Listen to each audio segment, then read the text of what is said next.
All right. Good afternoon, everyone. Today is November 16th, 2020. The time is 12 p.m. And I want to welcome everyone to this town hall meeting of the Mobility Georgetown Citizen Advisory Committee. The Mobility Georgetown Citizen Advisory Committee is comprised of 16 members of the community appointed by the City Council of the City of Georgetown for the purpose of evaluating potential roadway improvement projects that might be submitted to the public for approval using bond financing. With me here today is the co-chair, Cherie Heinzman, also City Manager David Morgan, and Jake Gutekunst with Kimberly Horn. We have committee members who are also in attendance today. They include Steve Bonenkamp, Chris Leon, Jesse Saunders, Kathy Sutton, Rich Barbie, Keith Brainerd, and Steve Ricks. We're here today to present proposed projects for reaction by the public, and we're here to solicit comments from the community about the potential projects that have made our top 10 list. With that, I would like to ask Cherie Heinzman to take it from here. Thank you, Ursula, and thank you all for your interest in this public engagement opportunity for a proposed mobility bond for Georgetown. The purpose of a proposed mobility bond is to advance Georgetown's connectivity and safety by updating our roads, our bridges, our streets, and our bike and sidewalk networks to keep pace with our high growth within Georgetown. This will be accomplished through 4 initiatives. 1, increasing our roadway capacity. 2, improving our intersections. 3, building our new network and bike path connections. And 4, coordinating with other planned transportation work to accelerate the delivery of transportation projects to our citizens. The Citizen Bond Committee was established to oversee the bond program and provide input to city staff. The mayor appointed 2 co-chairs to serve, and each council member appointed 2 members from their district to serve. The primary responsibilities of the committee has been to review and rank proposed projects and to consider the financial feasibility of these projects and to provide City Council with final project recommendations to include in the proposed bond. To do so, public engagement is one of our top priorities throughout the entire bond process. The first phase of public engagement, which was facilitated this summer, guided the committee by identifying the top priorities of our citizens, managing congestion, and improving safety. We used those top priorities in the consideration of narrowing the possible project list. Now we are embarking, on engaging the public again to hear your feedback on the top 10 projects selected by this committee. We will use the input received during this second phase to create our final recommended project list to City Council in January of 2021. Our goal today is simple: to review these top 10 projects with you and to answer any questions that you may have. Starting today, the public can provide us feedback through the survey tool that is found on the City of Georgetown's website. With this said, I'd like to pass this meeting over to David Morgan, City Manager of Georgetown. Thank you, Cherie. Appreciate those comments and appreciate those who are going to be tuning in to this live event, and then also tuning in later because we'll make it available later, and you can tune in then as well. We have a good agenda for you today. Jake is going to be going through a list of projects that Cherie had identified that was developed by the committee. So he will be doing that. He will also be overviewing the tool that is available for the public to provide feedback about specific projects and about the process overall. I want to remind you that the best way for us to be able to respond to questions through this format right now is to either leave a comment on Facebook or to go to an email, pio@georgetown.org. That's pio@georgetown.org, or just submit a question on Facebook. And then we'll make sure the second half of this program is geared around answering your questions, and we will do our best to do that today. The survey instrument is live now. It's going to be live, I believe, through December 7th. And so we'll go ahead and Jake will demonstrate how to use the interactive tool for you to be able to provide that feedback. And so with that, I'll go ahead and pass it over to Jake to go through the next section of this agenda. Great, thank you, David. As David said, I'm going to walk everyone through the proposed projects from the Citizen Advisory Committee, as well as how to use the website. So first, I want to take us to the bonds.georgetown.org website. Again, that's bonds.georgetown.org. There's two different links on this website. One of those will take you directly to the interactive map in green, and the other is the overall website, which will have additional information. So I'm going to go there first in the blue link here where it says visit the bond website. So on this web page, the homepage for the website, there's lots of great information. If you scroll down, there's a link on this web page that says proposed project profile sheets and a download link where my hand is showing. That's going to have all the information I'm about to cover on the different proposed projects. So you can look at those at any time after this town hall, and those are available for public review as you make your comments. So when you click that link, you will see a packet of 14 pages. There are 10 projects listed in alphabetical order, not listed in any order of priority. The committee has spent a lot of time the last few months working through a larger set of projects and has identified these as the 10 highest priority.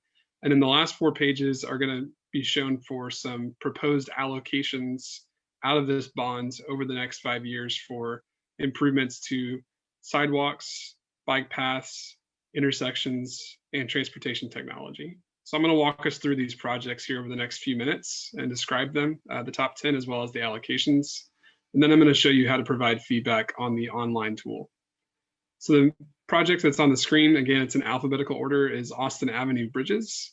There's been some work done to date. As you can see on the page, there's a proposed schematic as part of a separate public process that's been going on to add a bike and pedestrian bridge over the north and south forks of the San Gabriel River, adjacent to the existing Austin Avenue Bridge.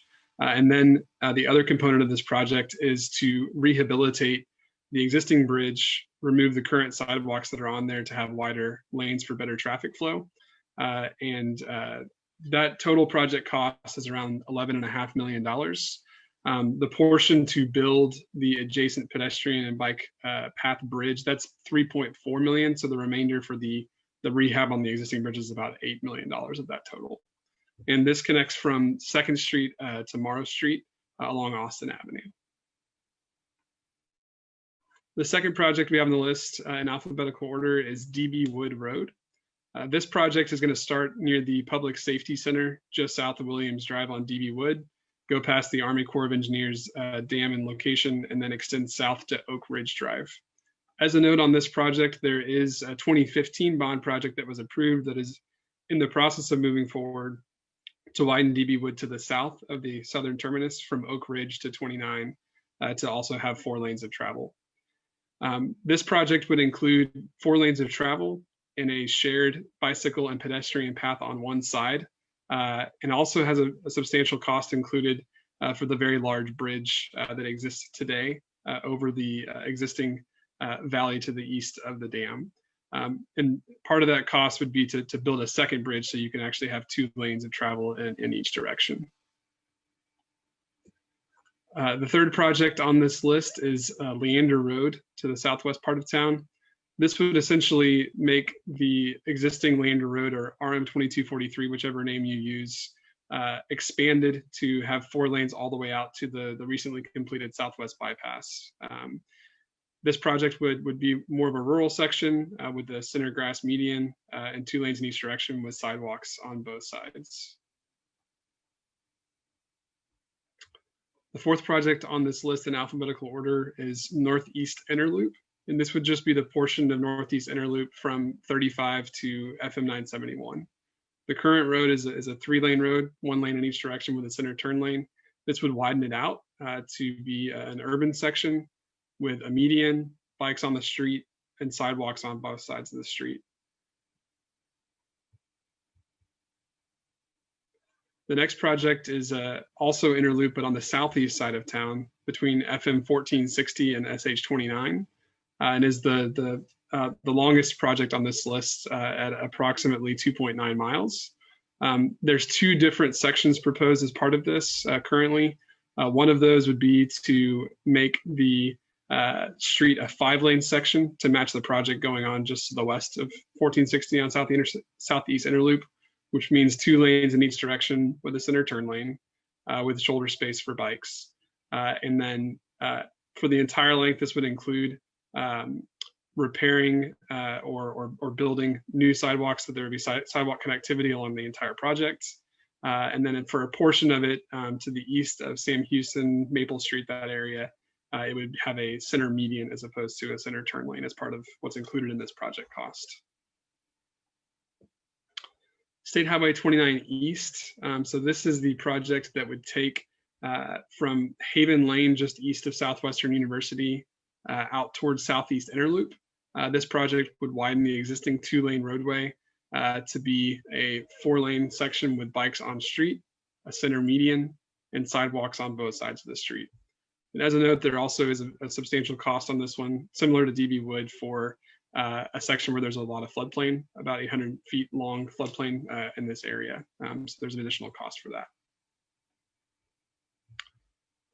The next project in alphabetical order is Shell Road, and this would be taking Shell Road just north of Williams Drive up to Sycamore Street, just south of the current development called Georgetown Village. This would take it from Williams up to the Georgetown Village development as a 4-lane arterial that would have 2 lanes in each direction and sidewalks on both sides of the street, again as a rural section, so no curbs and gutters or underground storm sewer, but it would be drainage ditches instead. Southwestern Boulevard. This project would take Southwestern, which is currently 2 lanes from State Highway 29 down to another active project on Southwestern at Raintree Street, which is currently being widened to a 4-lane roadway from Raintree to Southeast Inner Loop. So this would connect that 4-lane project all the way up to 29 to make it 4 lanes for the entire length of Southwestern.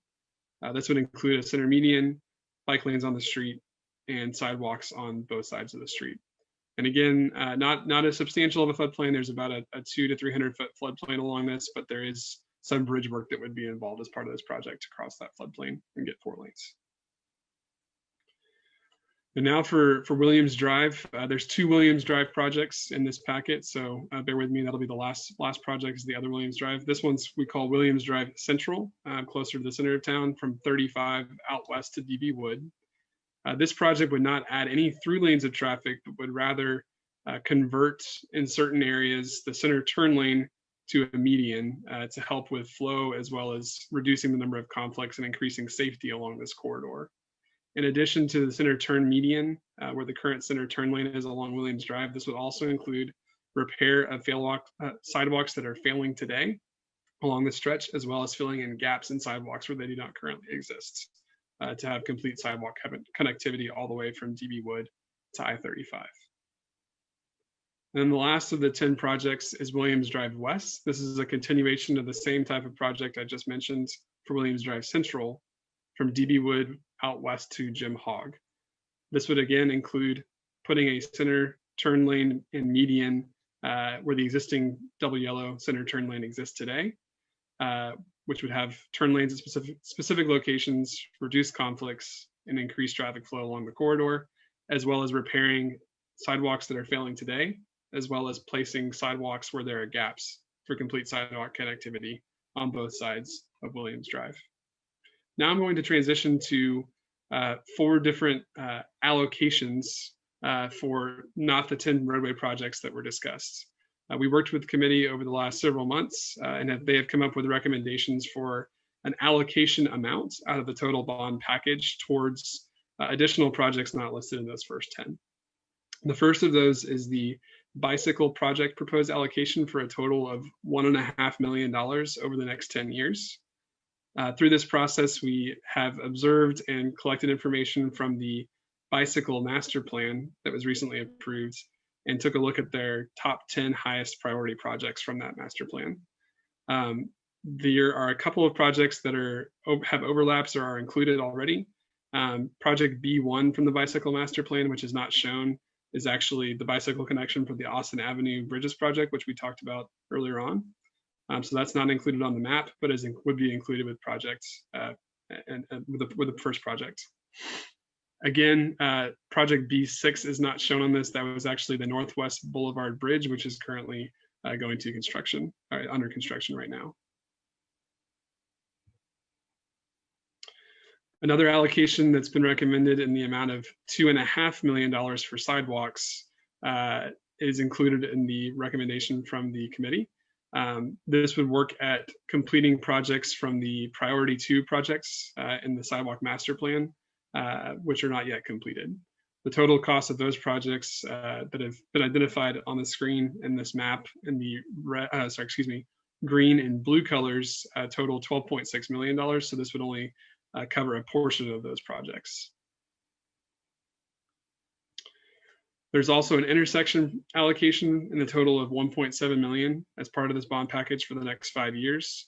There's 7 projects identified, including turn lanes, signals, and innovative intersections for a total of $5.3 million. So again, the allocation amount recommended would not cover all of these projects. And then lastly, there's an allocation towards transportation technology. This would include funding for the city to help upgrade the communications infrastructure for the signals that the city will be taking over from the Texas Department of Transportation, the state, or TxDOT, as part of the TxDOT takeover process that's required now that the city of Georgetown census is anticipated to reflect over 50,000 residents. In addition to those signals communication infrastructure upgrades, this would also include dollars towards things like synchronizing lights to be green as you travel along specific corridors, and the cost to implement and add equipment to do that. So with that, I'm going to go towards back to the website. I'm going to talk a little bit more about how to give feedback on these proposed projects. So on the homepage, as you continue scrolling down, or from the bonds.georgetown.org link, you can go to the interactive map survey or the alternative survey. There are 2 options. One of them will be map-based for comments, and the other is more of a traditional survey in a scrolling fashion. I'll go through both of those shortly right now.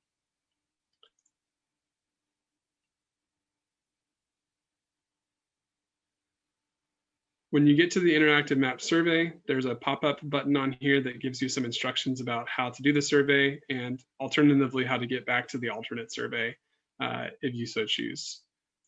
If you decide that you do not want to do this map once you're in it, you can go up to the top left of the screen and click on return to take you back to the home page for this project and scroll down and take the alternative survey. There's instructions on the left side of the screen on how to do this, but I'm going to walk you through that briefly. There are 10 proposed projects for feedback on this page. You can hover over any project. For the example, I'll just hover over Shell Road, and you can click on Shell Road. And there's a smaller version of what I just showed in the larger Flipbook, which is also on that homepage, that gives you some information about the projects. If you approve of the project, you can choose the like button. If you disapprove of the project, you can click the dislike button. And then if you would like to leave an additional comment on any projects, click start the discussion.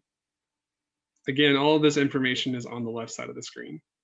If you would like to leave other comments unrelated to the projects, click on the blue other comments button at the top of the screen, navigate to where you would like to leave your comment, and you may do so in that manner. And now for a quick note on the alternative survey.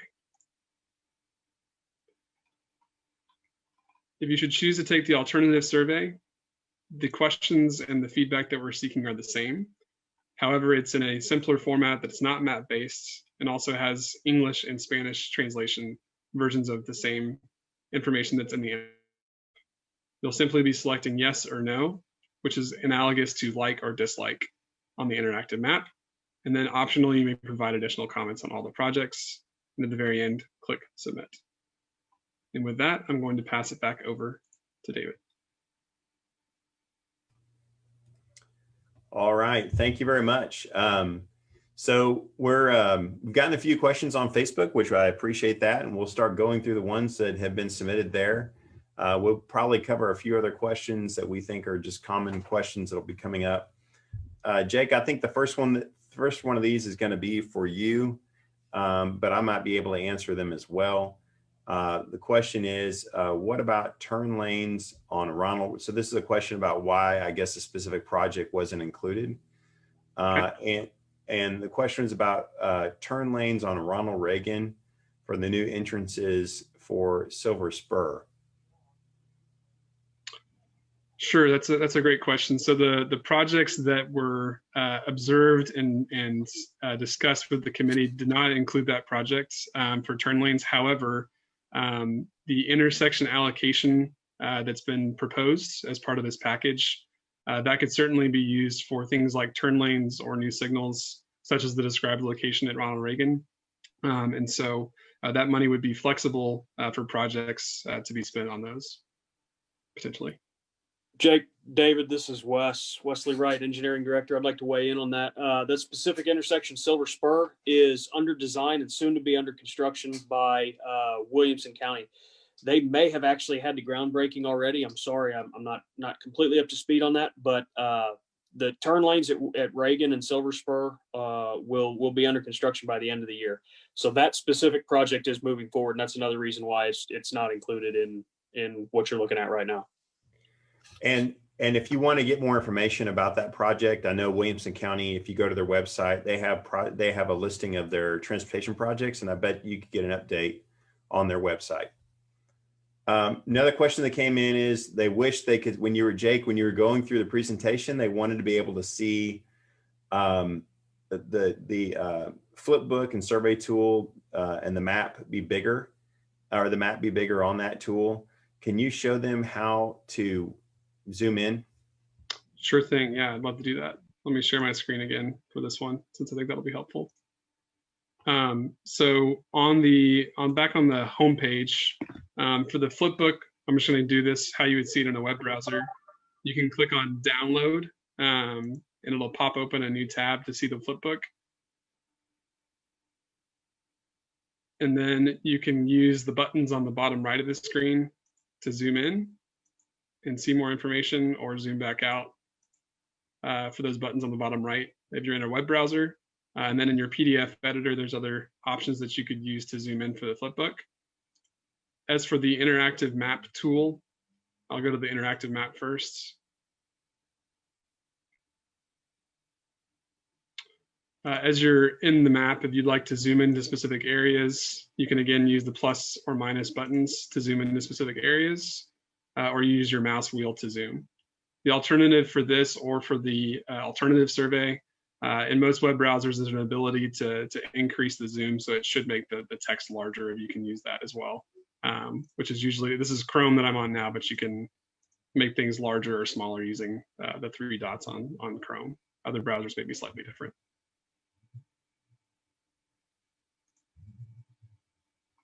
Great. Jake, thank you for doing that.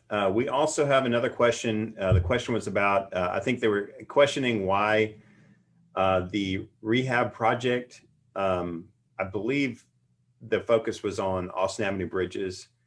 So can't we build a new bridge for that cost? I can cover that. So we went through, on Austin Avenue bridges, we went through a significant environmental public input process for Austin Avenue bridges, and included a numerous number of stakeholders over a significant period of time. They looked at a lot of different alternatives.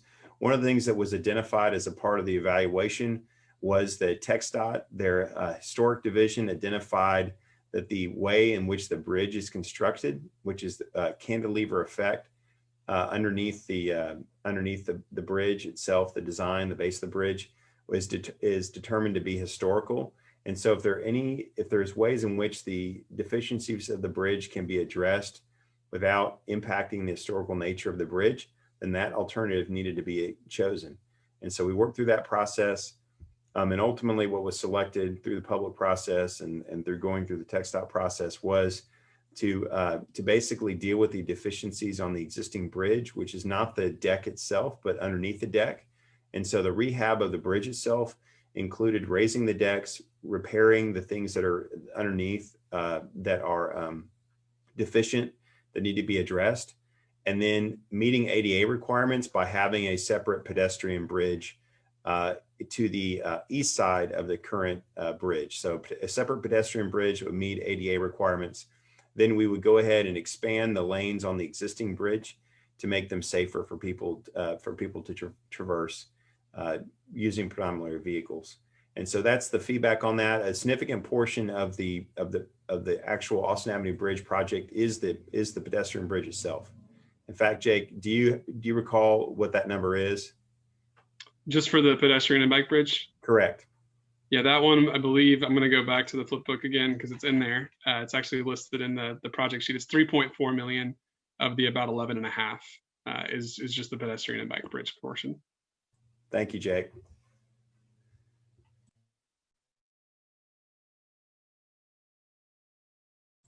Just give me just a second. I'm reading the next question. It's coming up right now.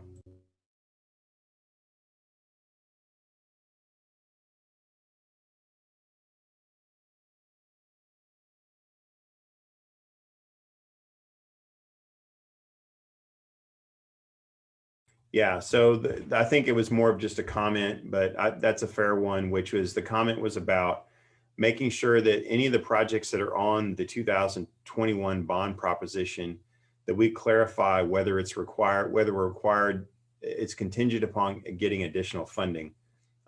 So that additional funding may be TxDOT, it may be Campo or Williamson County funds. Example of that is and that's fair. I think a 2008 transportation bond, there were some projects on there like 971 that was contingent upon getting TxDOT funding. TxDOT, for reasons I don't have off the top of my head, but for certain reasons, did not move forward with the 971 project. And so we were not able to move forward because our portion was a small amount. And so, those are the reasons why I think it is fair just to be sure that the public does know what funds would be contingent upon other entities funding it as well. So we will make sure that's a fair point. We'll make sure we clarify that. All right. So there was another question about Shell Road, excuse me, the expansion of Shell Road as a project, and a question as to why it was only why it ended at Sycamore and why didn't it go all the way to Shell Spur? Or another question would be why didn't it go all the way to 195 as an example as well? Jake, do you want to cover a portion of that? Because I know that the committee really worked hard on trying to understand how to best fit this. And a lot of this, I will say, a lot of this had to do with trying to shape the size of the projects in order to get the maximum benefit possible, knowing that we would have a limited number of dollars that be available to be considered in the bond program. Yes, of course. Thanks, David. So yeah, the committee spent a lot of time working on Shell Road specifically. We did, just to give a brief history, we did start out by looking at taking it all the way from Williams to 195. And it was quite expensive to do that length of stretch. It was on the order of around 50 million or so to do that all the way up there. And so we were looking at saying, are there potential ways to still get a lot of benefit out of that project and optimize the scope of the project? So with the recent development of Georgetown Village, they are anticipated to contribute some money towards Shell Road along their area, which is just north of Sycamore. And so the logical terminus was to say to take it up to Georgetown Village's boundary up just north of Sycamore. And then we additionally worked that to try to value engineer the project down from there to make it not an urban section and use the bar ditch type drainage, as we like to call it, or open ditch drainage type section along that stretch. So the committee did work very hard to value engineer this one and still get the benefit of those 4 lanes for the development that's already there. Thank you, Jake. The next question is Georgetown working with neighboring cities and looking at procedures that work well? I know Georgetown just passed right-of-way permits for utilities, which I'm glad, but it seems like we're a little behind compared to other cities. I would say, let me just focus on transportation bond related items. So, but I would say in general, the great thing about local government is that we share our successes. And so as we find successful programs in other places, absolutely, we're continuing to look at those things, how they can benefit maybe being applied in the city of Georgetown. As it relates to the transportation bond or transportation specifically, one of the big things that we'll be doing over the next year is taking over TxDOT intersection or TxDOT signals. What that means is when a city gets to a population over 50,000, which will officially hit that as the census results come out, we are pretty certain that will occur, which will mean that we will need to transfer those signals to our operation. While it's going to be an additional expense for the city, it also creates an opportunity to improve our traffic management system. And so that's why you heard Jake talk about specific dollars that could be considered for infrastructure investments into our technology to better manage our transportation management system. But this will also mean operational dollars that we'll need to spend. But I think there's some good opportunities that we'll have. Not long ago, we actually updated the synchronization of signals on Williams Drive. That is an ongoing effort. That's not a one-time thing because, as you know, traffic changes quite a bit, and no signal system itself is perfect, so it needs to be continually managed. And so that is a work plan we have in front of us that I know that requires some significant investment, but I think we'll see a benefit in our community for sure. All right, let me go ahead and look at the next question.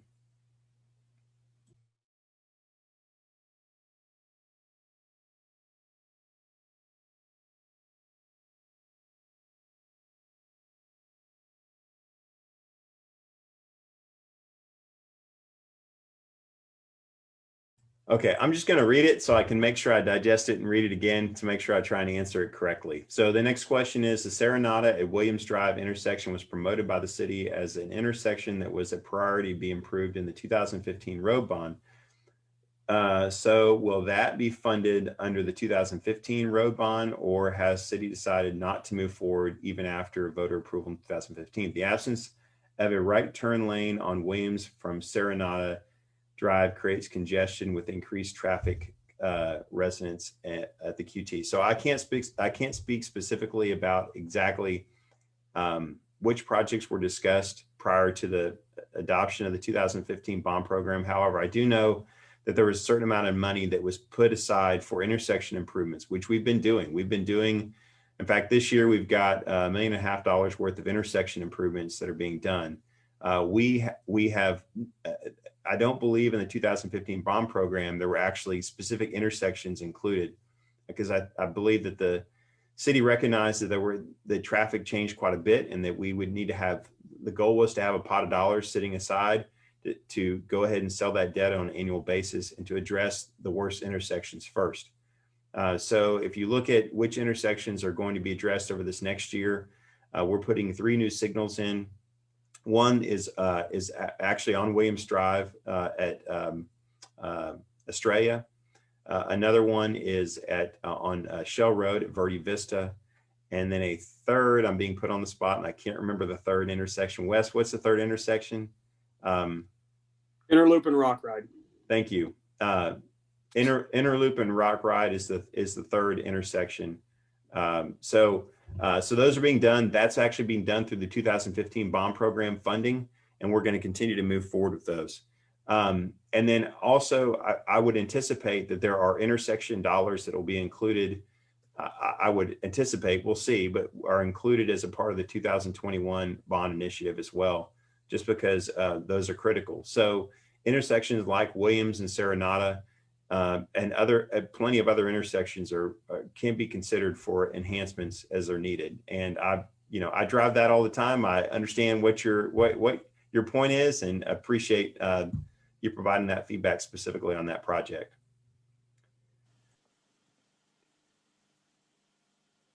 David, can I add just a couple comments to that? The specific Sure. intersection at Saranata and Williams. I'm trying to pull up an exhibit here real quick. Sorry, I'm struggling. The best I can get is a quick email, but I can share it with the group here. Staff is working on some intersection improvements, largely just striping improvements, but we are working to put in a right turn lane for westbound Williams to Saranata. We're also looking to better shape the west side of that intersection. Technically, I don't think road bond dollars will be needed to cover this cost.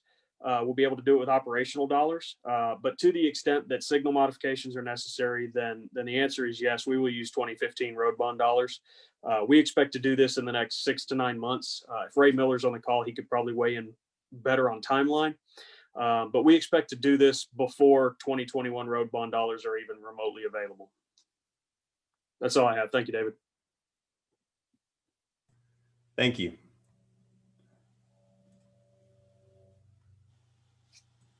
Okay, let me get to the Wes. If you could stop sharing, that'd be helpful. All right, perfect. Thank you. All right. Are these project design on the shelf ready for construction? The answer is no. No, they're not. I can tell you this, that the council's really, their initial feedback to us or direction to us was that to look at a 5-year window for a transportation bond. So with not the anticipation, we're only going to look 5 years out, but the anticipation that just recognizing that because of our growth and the different project needs that evolve quickly, that the thought was to go ahead and make sure that we have kind of a revolving plan to keep moving forward with transportation bond projects, because we know that's a top priority. And so unfortunately, these aren't shovel ready, but on the flip side, I think council didn't want to make the investments in certain projects because the engineering costs are expensive. So to make sure we don't have a bunch of engineering costs that are expended on the shelf and then need to be modified whenever a project may be considered for construction, but to have the project considered all at one time, including the engineering, to make to manage the cost of the overall project, not having to do a bunch of design work that doesn't get utilized later on. Okay.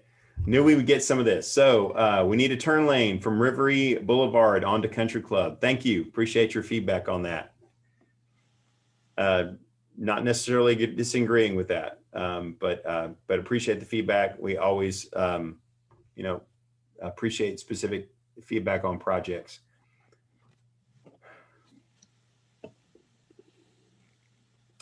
So another question is, don't we already have bond projects going? Where are those projects and why do we need another bond program? So yes, we are currently working through the 2015 bond. We're actually initiating the last construction project in the 2015 bond, and that is the Oak Ridge widening, or the DB Woods widening project that goes from 29 to Oak Ridge. So it'll be from 29 north. The county is actually working to expand the 29 and 29 and DB Woods intersection, which will start any time now. We're starting the design for the DB Woods road expansion. But that'll be our last transportation project. So the council wanted to move forward and consider another transportation bond because while we have some dollars left that are authorized, we don't have the dollars in hand, but are authorized for design. We actually don't have any transportation projects after the DB Woods. We will have completed all the other transportation projects. And so the council wanted us to move forward and consider additional transportation projects. I think the answer to the why is all the feedback we're getting about different locations that need to be expanded. I think the hardest thing that this committee and the council has and the public has in front of ourselves is just trying to figure out which ones need to go first, because there is a need in several different locations throughout the city. And that's specifically as a result of the growth we've seen. Someone asked me a couple of years ago, they said, so where's Georgetown growing the most? Or is it growing north or east? And I said, well, actually, it's kind of growing in every direction.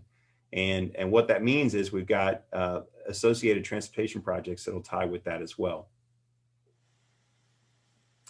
Another question is, how much more will I pay in taxes if this bond passes in May? We don't have the final answer to that. We had an initial meeting with the city council without seeing specific projects, just to show what kind of bonding capacity we have. We assume existing growth or growth into the future, which also is tax-based growth. So that's a part of understanding what our funding capacity is. The council indicated that they would be interested or willing to consider a package that could could increase the tax rate by 2 to 3 cents. Our current tax rate is 41.8 cents, which is the lowest in Central Texas over any city over 20,000 in population. And so they would consider a 2 to 3 cent increase, which what that does is it generates about approximately 50 million of additional projects that could be, we could have the capacity to sell bonds for. That's an evolving discussion. Council's going to take the feedback from the committee as they propose specific projects after we go through this, through several rounds of or the next round of public input. And then in the January, February timeframe is when the city council is really going to look at the projects, look at what our capacity is, and determine ultimately what they would like to send to the voters in May for consideration. But I can tell you that we will make sure that we are very specific about the tax impact, the tax rate impact associated with the bond program, because that's important for any voter to consider as a part of considering projects to be funded. Another question is, why can't the city pay for this out of taxes you're already collecting from developers who are contributing to the growth? Well, we are using some of the we are using all the dollars that we get through developers or through development projects. We currently have a process called a TIA process, Transportation Impact Analysis process. It's done through a consultant through the development process. And ultimately, a project is then analyzed, and through a formula, there are certain dollar amounts that are associated with the impact of that project. Those do get applied to projects. I will say right now that they do not generate a significant portion of dollars to be able to go towards transportation projects. It's actually interesting. Right now, we have a consideration that we're going through right now that we will be asking for public input on, and council will be, we anticipate making some determination in the spring of this year on transportation impact fees. So basically what this would mean is there would be a dollar amount set for a different additional growth in Georgetown, whether it be residential, commercial. Again, that has to be still worked out. We have impact fees related to our water system and wastewater system. And there are several cities around us that have, and throughout the state, that have adopted transportation impact fees. We believe it's a more equitable way for new growth to pay for a portion of the impact as it legally can based on state law. And so we'll be working through that process as well. That will not generate a significant funding source for us for this bond program, because it takes a while for those dollars to come in, but it will be a significant funding, could be a significant funding for us in the future if it's adopted, and would help lessen the burden on future transportation bonds. Won't eliminate, but it'll lessen the burden. All right, next question. Can you provide more detail on how these 10 projects were selected? Well, I can tell you that we have a really good committee of citizen stakeholders who are reviewing a lot. They reviewed a significant number of projects that staff developed. Jake, do you remember offhand, or Wes, how many projects were there that were on the initial list just for initial review? I believe it was close to 25 to 26, somewhere in that range. Yeah, I think we got through the alphabet. Yeah, so 25 to 26 projects overall. Then the committee looked at the projects in a couple different ways. Obviously, cost is a piece of that. Growth, current growth, future growth, but also existing congestion, the impact that the project would have on addressing congestion. And so there were a number of different factors that were at play. And this is how the top 10 were identified by the committee through a couple rounds of ranking process. Next question is, how do residents stay informed and get involved? Well, tune in to this. This is one of those opportunities. Take the survey, take the online tool. All of the Mobility Bond Committee meetings are public meetings. You can go onto our website. You can see on agendas. You can see where those committee meetings are scheduled. They're posted publicly. We will have a review with the City Council in the January timeframe. So tune into our council meetings at that time. And then ultimately, obviously, you have the ability to vote on these projects, in which we anticipate there will be an election in May of 2021. And so those are all the different ways that you have the ability to get involved. I know our council members always appreciate feedback. And so their emails are on our website. And so you can contact your council member directly if you're concerned about a specific project or want certain things done. So there are, I think, a significant number of ways in which you have the ability to have direct influence over this project or over these projects that are being considered. All right, and then next question is, what's the goal of the survey that's out now, and what happens next? Jake, do you want to take that? Sure. Yeah. So really, what we're trying to find, and you could see that from the tutorial we did a little earlier, is do you support or do you not support certain projects? That's the main piece of feedback that we're looking for out of this 10. And then additional feedback that would be helpful, or other places around the city. That's what the other comments is for. And really what's going to happen next is we're going to take that feedback, we're going to consolidate and get all that information digestible to the committee.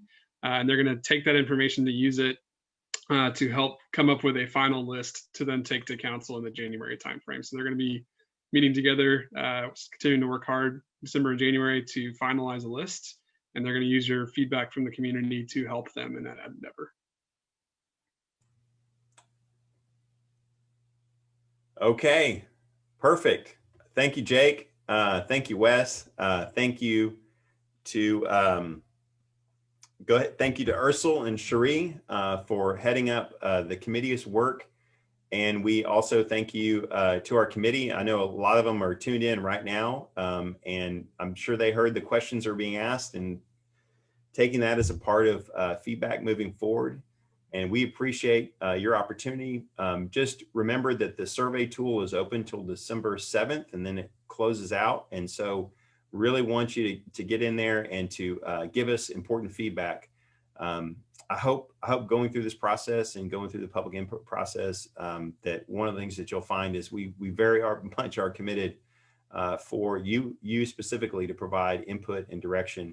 And I know that this time frame of getting feedback on these specific projects are really a priority for the citizen committee as well.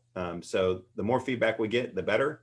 And the better off we're going to be overall for our city moving forward. So with that, I'll sign off. Ursula, am I supposed to hand it to you? I may be going off script here. Is there anything we need to do to close this out? No. And let me tell you, I appreciate very much everything everyone's done and said so far.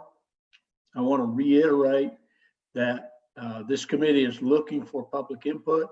It's really critical to get other people's thoughts about the 10 projects that have risen to the top of the committee's deliberation process. So whatever your thoughts are, we sure need to hear it. And I appreciate everyone's cooperation in giving us their thoughts. So Shirley, if you have anything else that you'd like to say. No, not at all. Just appreciate everyone's input. And with that, David, we'll turn it over to you to close out the meeting. All right, I think we're adjourned. We'll go ahead and finish up the meeting. Thank you very much. Thank you very much. Appreciate it. Bye-bye. Appreciate everybody being in attendance.